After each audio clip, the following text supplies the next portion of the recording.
Good afternoon, everybody. Welcome to Proverbs with Paul in the afternoon.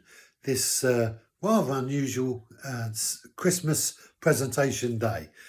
So, Proverbs chapter 6 and verse 16. There are 6 things that the Lord hates, 7 that are an abomination to him. So, there are 6 things that the Lord hates. And you can't really imagine the Lord hating at one level because it conveys a sense of aggression and violence and evil, really. And yet there's a sense in which he disdains the reality of wrongdoing. So if you like, God hates evil. God hates wickedness. That sense of he is so far against it that he has to deal with it. And the righteousness of God is dealing with evil. He's dealing with it his way. And many of us often find ourselves thinking, why doesn't God act here? Why doesn't God act there? But God is dealing with evil his way.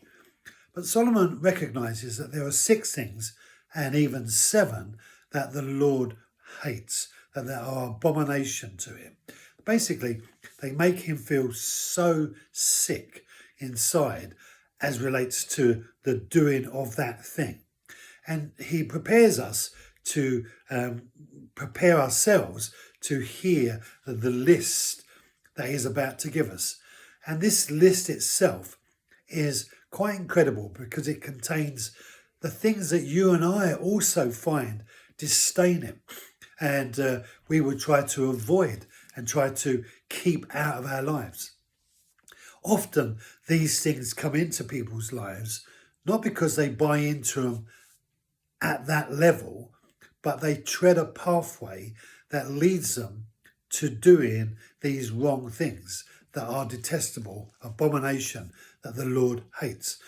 And so the concept of nipping it in the bud, I often tell people that we need to keep the devil and everything that's connected to the devil the other side of the door. So when you hear the devil knocking on your door, don't open it.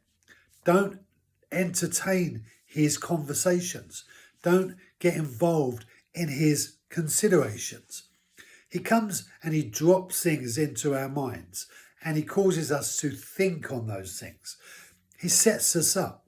Peter says he prowls around like a roaring lion. And that sense of luring us, that's what he does. He's been doing it from the garden even until now. He's been doing it a long time. He knows how to do it well. He works with our weaknesses. But we need to make sure that we don't get on the road that leads us to manifesting in our own lives any of these things that the Lord hates, the things that the Lord calls detestable to him. And we will look at those after Christmas in the new year. This is my last one for 2 weeks. I won't be here now for 2 weeks. So I'll see you in 2 weeks. Have a great Christmas. Be blessed. And I'll see you then.